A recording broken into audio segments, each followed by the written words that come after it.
السلام علیکم ورحمۃ اللہ وبرکاتہ۔ نحمده ونصلي على رسوله الكريم، اما بعد احسن الكلام كلام الله واحسن الهدي هدي محمد صلی اللہ علیہ وسلم۔ حضرت محترم، خرید و فروخت کے متعلق اختصار کے ساتھ آپ کے سامنے اسباق بیان کیے جا رہے ہیں۔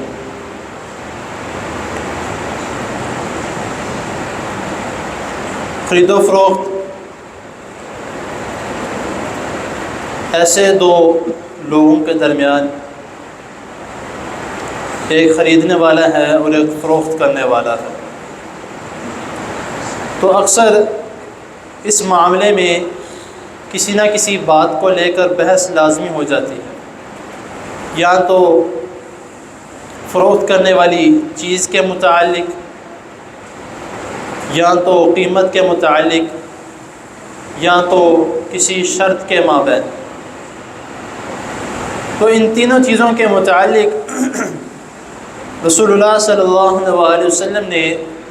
ہماری رہنمائی فرمائی ہے کہ اس طرح کے معاملے میں، اس طرح کے موقع پر کیا کرنا چاہیے۔ قربان جائیں نبی کریم صلی اللہ علیہ وسلم پر کہ رسول اللہ صلی اللہ علیہ وسلم نے ہماری زندگی کے چھوٹے سے چھوٹے معاملے میں بھی ہماری رہنمائی فرمائی ہے۔ اکثر ہم یہ بات کہتے ہیں کہ عبادت کرنی چاہیے، نماز، روزہ، زکوٰۃ، حج، ان چیزوں کو بہت زیادہ ترجیح دینی چاہیے، ان کا بھی خیال رکھنا لازمی ہے، لیکن جو ہم دنیا میں کاروبار کر رہے ہیں، زندہ رہنے کے لیے جو کام کر رہے ہیں، اس کو بھی ساتھ لے کر چلنا اور سنت کے مطابق کرنا، یہ بھی بہت زیادہ ضروری ہے۔ اس کے متعلق حضرت ابن مسعود رضی اللہ تعالی عنہ بیان کرتے ہیں کہ رسول اللہ صلی اللہ علیہ وسلم نے فرمایا، اذا اختلف متبایعان،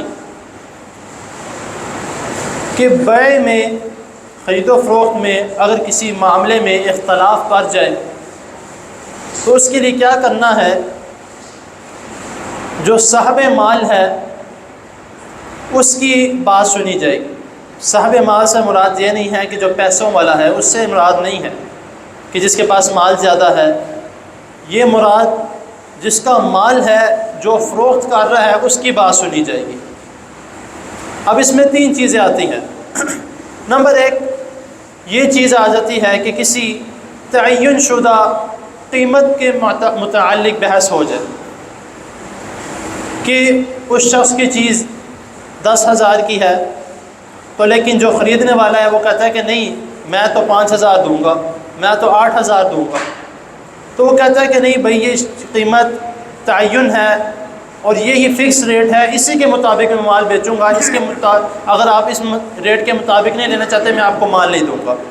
تو لیکن وہ اس بحث میں پڑتا ہے کہ نہیں، مجھے اسی قیمت میں چاہیے، جو میں بول رہا ہوں مجھے اس قیمت میں چاہیے۔ تو جو مال فروخت کرنے والا ہے، اس کے اوپر یہ حق ہے کہ وہ اس بیع کو، اس خرید و فروخت کے معاملے کو وہیں روک دے۔ اور اگر وہ شخص جو خریدنے والا ہے وہ جان بوجھ کے اپنے ساتھ لوگوں کو جمع کر لیتا ہے کہ نہیں، یہ مجھے اس ریٹ پہ نہیں دے رہا، اس کا مال اتنے کا ہے، تو لیکن جان بوجھ کے زیادہ ریٹ پہ، بھائی خرید فروخت کرنے والے کی اپنی مرضی ہے، وہ جس مرضی ریٹ پہ بیچ سکتا ہے۔ اس نے پیچھے سے بے شک 2,000 کا لیا، وہ آگے اپنی متعلق قیمت پہ بیچ سکتا ہے۔ اس کے ساتھ بحث کرنا، تو پھر اس حدیث میں آتا ہے کہ نبی کریم صلی اللہ علیہ وسلم نے فرمایا کہ وہ فروخت کرنے والا جو ہے وہ قسم بھی کھا سکتا ہے اپنے اس معاملے میں، اگر وہ سچا ہے تو وہ قسم بھی کھا سکتا ہے کہ بھائی میں نے جو ریٹ متعین کیا ہے اسی کے مطابق میں مال بیچوں گا، اور میں نے اس کو یہ ریٹ بتایا ہے، تو یہ جان بوجھ کے میرے ساتھ بحث کر رہا ہے۔ نمبر ایک حالت یہ ہے۔ دوسری کہ جو چیز بیچی جا رہی ہے اس چیز کے متعلق بحث ہو جائے کہ وہ شخص جو ہے وہ کہتا ہے کہ نہیں، اس نے پہلے مجھے یہ چیز دکھائی تھی، اب یہ چیز بیچ رہا ہے، یا وہ یہ کہتا ہے کہ نہیں، اس کو میں نے اس چیز کا ریٹ بتایا تھا، تو یہ وہی چیز اس ریٹ پہ مانگ رہا ہے، یہ بہتر والی۔ تو اگر اس کے متعلق بھی بحث کر لی جائے یا بحث ہو جائے تو تب بھی یہی حکم ہے کہ جس کا مال ہے وہ یا تو اس خرید و فروخت کو فسخ کر دے، یا پھر اس کے قسم کھائے کہ نہیں جو چیز میں نے دکھائی تھی وہ یہ ہے، اور اس دوبارہ جب یہ مانگ رہا ہے تو وہ یہ ہے۔ تیسری شرط یا تیسری حالت یہ ہے کہ ان دونوں میں کوئی شرط طے پائی گئی ہو کہ وہ کہتا ہے کہ میں آپ یہ چیز لوگے، میں آپ کو ساتھ یہ بھی چیز دیتا ہوں۔ اکثر یہ جو ہے وہ دکانوں پہ یا اکثر اس طرح کے جو ہے وہ buy one get one free کی ڈیل بھی جو لگتی ہے، تو اس میں وہ کہتا ہے کہ نہیں ایک طے شدہ جو چیز پائی گئی تھی کہ اس نے کہا کہ بھائی تم یہ چیز لوگے تمہارے ساتھ، تمہیں میں اس کے ساتھ یہ بھی تمہیں دوں گا، تو لیکن جب وہ خریدتا ہے تو وہ کہتا ہے کہ نہیں اب نہیں میں دوں گا یا یہ، تو اس کے متعلق بھی اگر بحث ہو جائے تو یا تو خرید و فروخت کا جو معاملہ ہے آپس میں اس کو ختم کر دیا جائے، یا تو پھر وہ اس بات کی قسم اٹھائے کہ میں نے اس سے بات نہیں کی، یہ اپنی طرف سے کہا تھا۔ تو یہ تینوں چیزیں ہیں، ان تینوں چیزوں میں جو بات سنی جائے گی وہ اس کی سنی جائے گی جس کا مال ہے، جو فروخت کرنے والا ہے، جو خریدنے والا ہے، اس کی بات نہیں سنی جائے گی۔ تو یہ ایک جو خرید و فروخت کا معاملہ ہے یہ بھی بہت حساس معاملہ ہے، اس کو بالکل معمولی نہیں ہمیں سمجھنا چاہیے کہ بس ٹھیک ہے چیز خریدی فروخت کی وغیرہ وغیرہ، ایسا نہیں ہے۔ اس کے مطابق بھی اگر چلنا ہے تو ہمیں سنت کے مطابق چلنا پڑے گا، اور جب ہم سنت کے مطابق چلیں گے وہی ہمارے لیے حلال ہے، وہی ہمارے لیے برکت کا باعث ہے۔ اللہ تعالیٰ کی حضور دعا ہے اللہ تعالیٰ ہمیں جو سنا جو اس نے اس کو سمجھنے کی، اس پر عمل کرنے کی توفیق عطا فرمائے۔ جزاکم اللہ۔